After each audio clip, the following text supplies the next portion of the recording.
ஆண்டவரும் இரட்சகருமாய் இருக்கிற இயேசு கிறிஸ்துவின் இனிய நாமத்தினாலே உங்கள் அனைவருக்கும் மீண்டுமா என் அன்பின் வாழ்த்துக்களையும் ஸ்தோத்திரங்களையும் தெரிவித்துக் கொள்கிறேன். கர்த்தராகிய இயேசு கிறிஸ்து தாமே சகல நன்மையினாலும் சகல விதமான கிருபைகளினாலும் தேவன் உங்களை ஆசீர்வதிப்பாராக.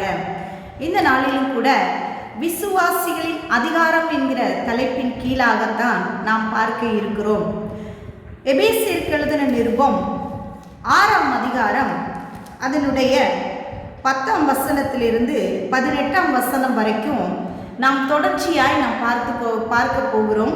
இந்த நாளில் ஒரு சில காரியங்களை மட்டும் இந்த எபேசியருக்கு எழுதின நிருபம் 6ஆம் அதிகாரத்திலே நாம் பார்க்க இருக்கிறோம். 10ஆம் வசனத்தை நான் வாசிக்கிறேன். கடைசியாக என் சகோதரரே, கர்த்தரிலும் அவருடைய சத்துவத்தின் வல்லமையிலும் பலப்படுங்கள். நீங்கள் பிசாசின் தந்திரங்களோடு எதிர்த்து நிற்க திராணி உள்ளவர்களாகும்படி தேவனுடைய சர்வாயுத வர்க்கத்தையும் தரித்துக் கொள்ளுங்கள். ஏனெனில் மாம்சத்தோடும் இரத்தத்தோடும் அல்ல, துரைத்தனங்களோடும் அதிகாரங்களோடும் இப்பிரபஞ்சத்தின் அந்தகார லோகாதிபதிகளோடும் வான மண்டலங்களில் உள்ள பொல்லாத ஆவிகளின் சேனைகளோடும் நமக்கு போராட்டம் உண்டு. ஆகையால் நாம் அவைகளை எதிர்த்து நிற்கும்படியாக தேவன் நம்மிடத்தில் எதை எதிர்பார்க்கிறார் என்று சொன்னால், சர்வாயுத வர்க்கத்தை அணிந்து கொள்ளும்படியாக ஆண்டவர் விரும்புகிறார். ஒரு விசுவாசி இந்த நாளில் மிக மிக அதிகமாக புரிந்து கொண்டு தங்களுடைய விசுவாச வாழ்க்கையிலே பயன்படுத்தக்கூடிய ஒரு காரியம் என்னவென்றால் விசுவாசியினுடைய அதிகாரம். பாருங்க, இங்கே எபேசியருக்கு எழுதின நிருபத்திலே அப்போஸ்தலனாகிய பவுல் இந்த எபேசு சபைக்கு எழுதும்போது விசுவாசிகளை பார்த்து சொல்லுகிறார், கடைசியாக என் சகோதரரே, கர்த்தரிலும் அவருடைய சத்துவத்தின் வல்லமையிலையும் பலப்படுங்கள் என்று சொல்லி. ஏன் ஒரு விசுவாசி கர்த்தருடைய சத்துவத்திலையும் அவருடைய வல்லமையிலையும் பலப்பட வேண்டும்? பாருங்க, கர்த்தருக்குள் நாம் எப்படி பலப்பட வேண்டும் என்பதை குறித்து நாம் இந்த நாளில பார்க்க இருக்கிறோம். கர்த்தரை அறிகிற வல்லமையிலே நாம் பலப்பட வேண்டும் என்று சொல்லி ஆண்டவர் விரும்புகிறார்.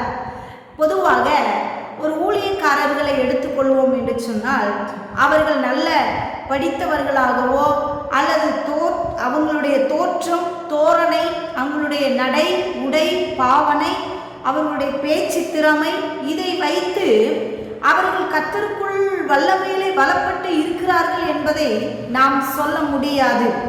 ஏனென்று சொன்னால், ஆண்டவர் தன்னுடைய வல்லமையை யாருக்கு வேணாலும் கொடுப்பார். அவரை விசுவாசிக்கிற யாருக்குள்ளும் அந்த வல்லமை செயல்படுகிறது.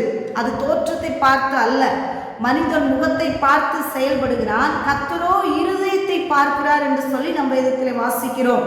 உதாரணத்துக்கு தாவீதை எடுத்துக்கொண்டால், சாமுவேல் தீர்க்கதரிசியை கர்த்தர் அனுப்புகிறார். இஸ்ரவேலிலே ராஜாவை ஏற்படுத்த வேண்டும் என்பதற்காக அபிஷேகம் பண்ண வேண்டும் என்று சொல்லி தாவீதினுடைய வீட்டிற்கு, ஈசாயினுடைய வீட்டிற்கு அனுப்புகிறார்.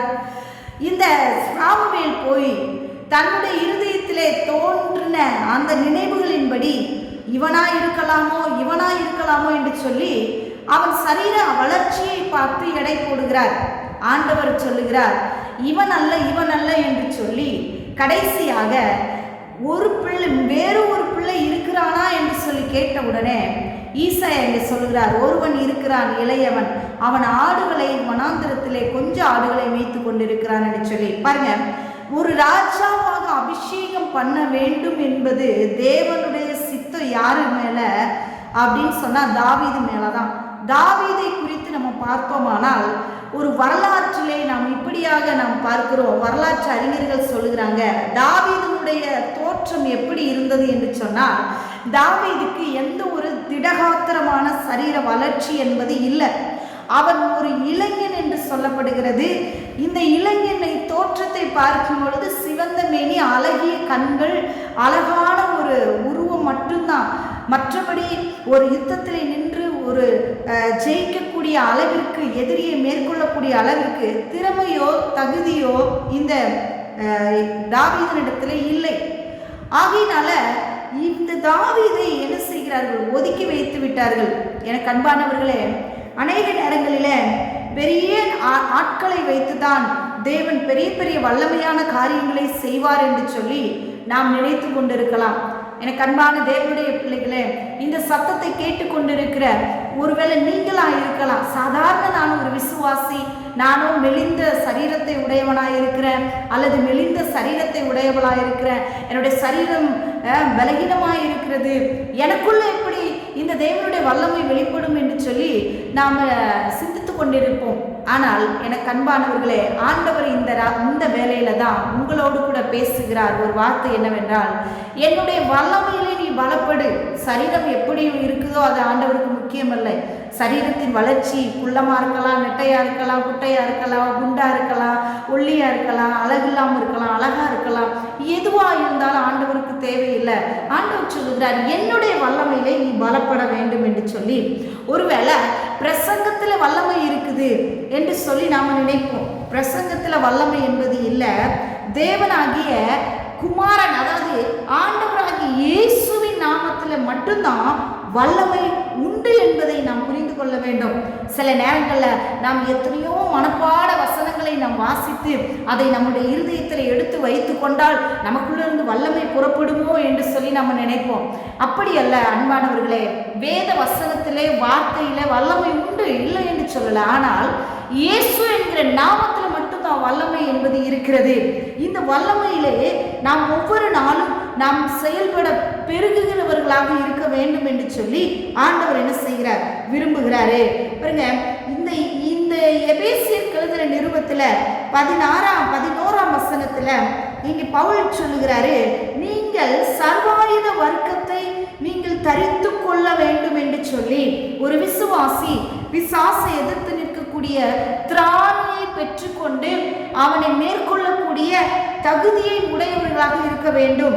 அதற்கு ஆண்டவர் என்ன விரும்புகிறார், ஆயுதம், சர்வ ஆயுதத்தை தரித்து கொள்ள வேண்டும் என்று சொல்லி விரும்புகிறார்.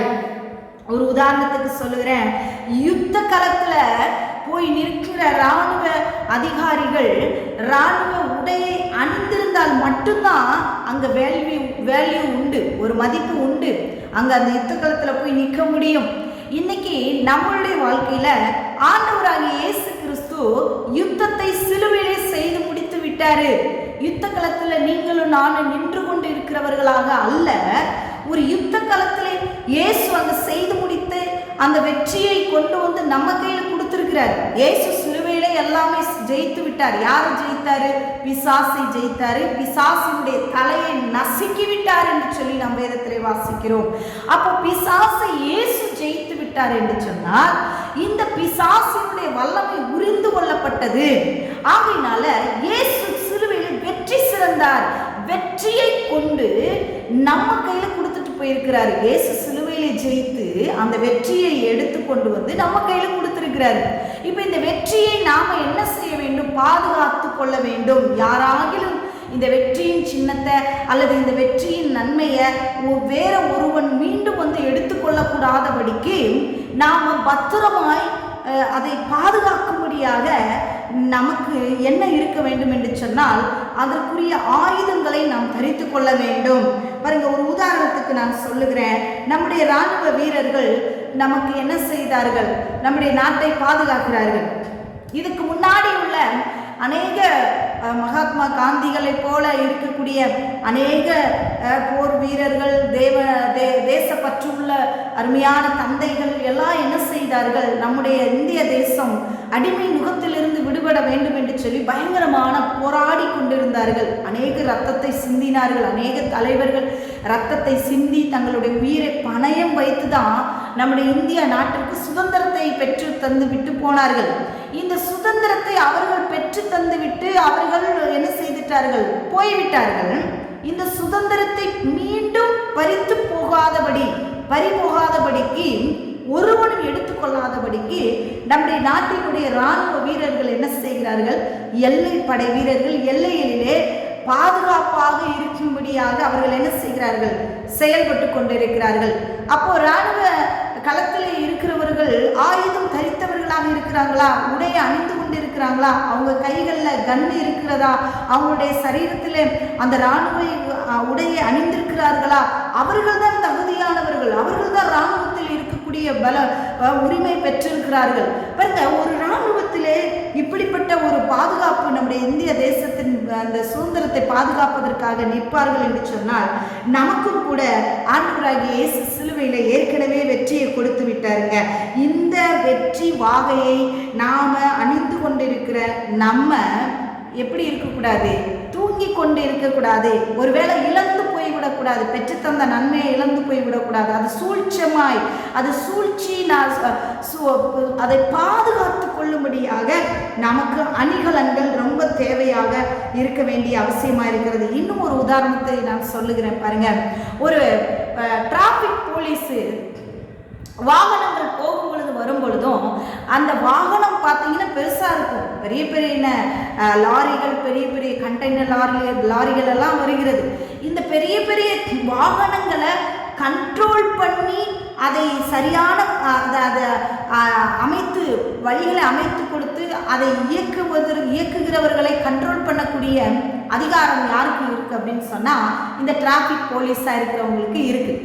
இப்போ இந்த டிராஃபிக் போலீஸாக இருக்கிறவர் தன்னுடைய அணிகலன்களை போட்டுக்கொள்ள வேண்டும். தன்னுடைய ஆடையை அவர் அந்த காக்கி பேண்ட்டும் அந்த ஒயிட் ஷர்ட்டும் போட்டு அவர் தலையிலே தனக்கென்று கொடுக்கப்பட்ட அந்த தொப்பியை வைத்து கொண்டு அவர் அந்த இடத்துல நின்றால் மட்டும்தான் அவருக்கு எந்த டிரைவரும் எந்த வாகனத்தை இயக்குகிறவர்களும் பெரிய வாகனமாக இருந்தாலும் சரி மரியாதை கொடுத்து மதிப்பு கொடுத்து என்ன செய்வார்கள்?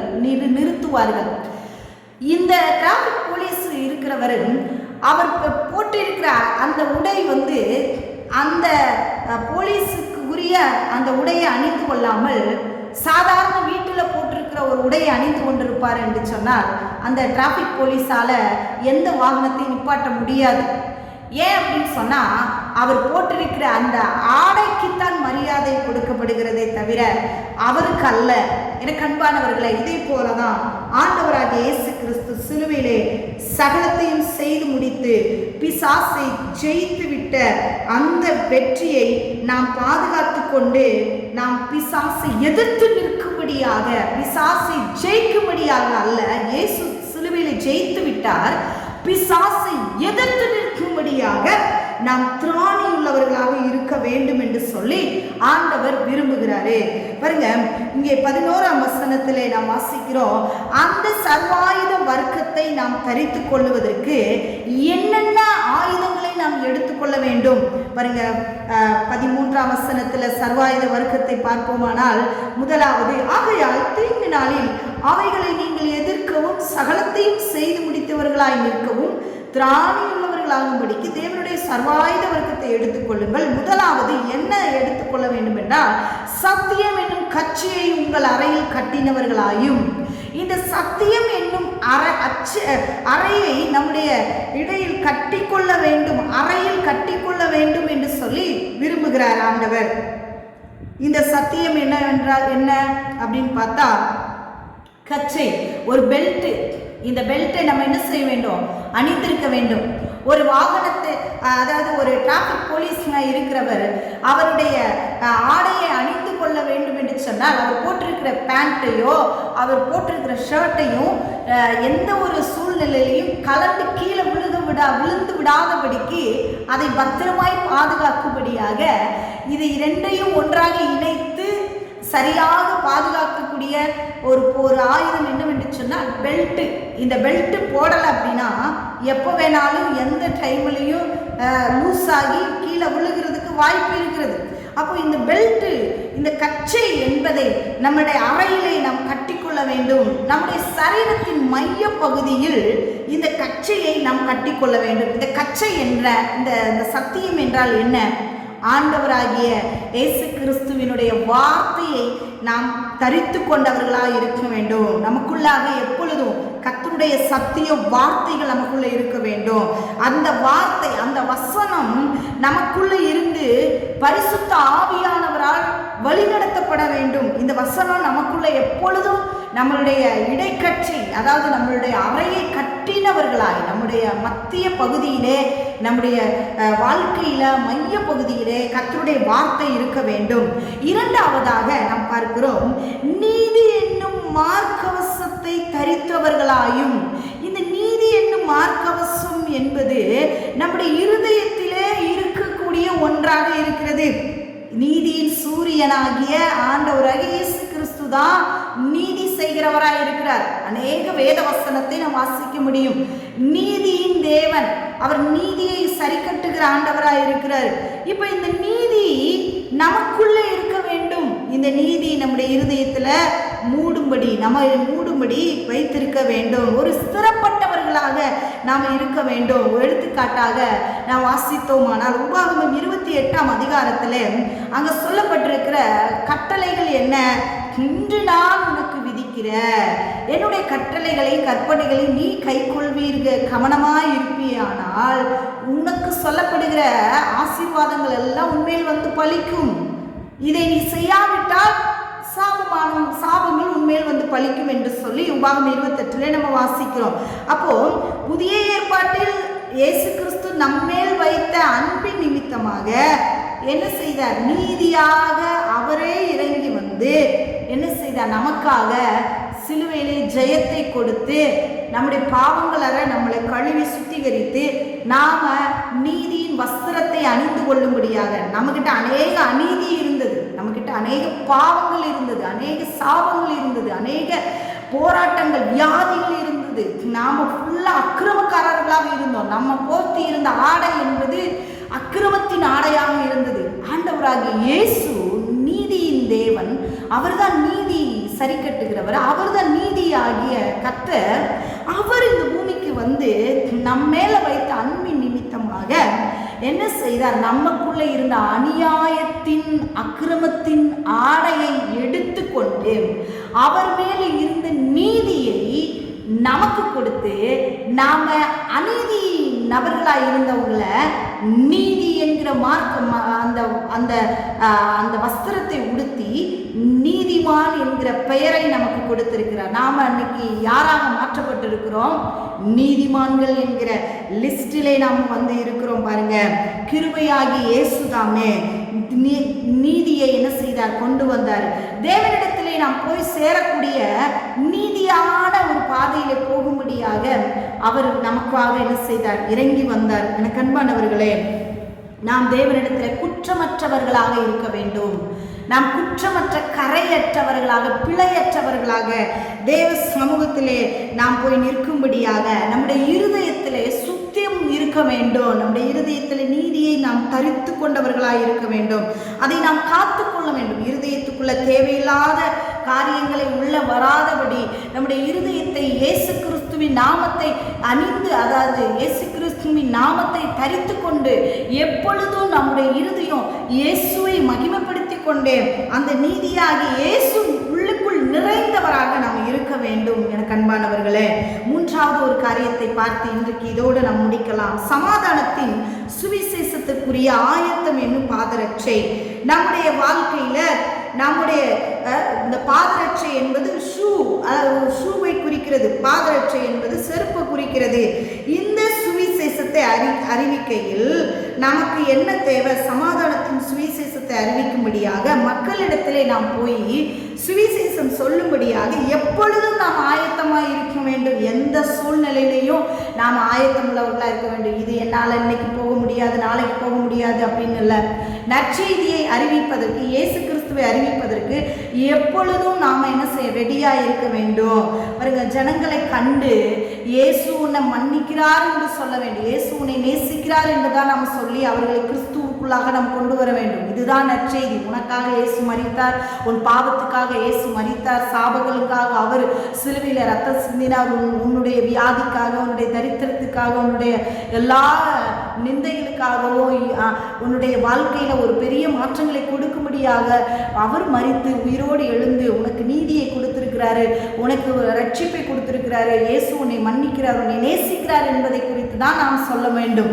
மாறாக நீ ரட்சிக்கப்படலைனா, நீ ஆண்டவரை தேடலைனா நீ நரகம் போய் விடுவேன்னு சொல்லி அவர்களை நாம் பயப்படுத்தி விடாதபடி சமாதானத்துக்கு ஏதுவாக அவர்களை இயேசுவினுடைய நற்செய்தியை நாம் சொல்லி ஜனங்களை கிறிஸ்துவ அண்டையிலே நாம் கொண்டு வருகிறவர்களாக இருக்க வேண்டும்.